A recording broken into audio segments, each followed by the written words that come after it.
తెల్లవారే వెలుగు రేఖలా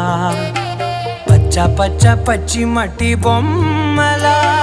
అల్లి బిల్లి వెన్న పాల నురగలా అచ్చ తెలుగు ఇంటి పూల కొమ్మలా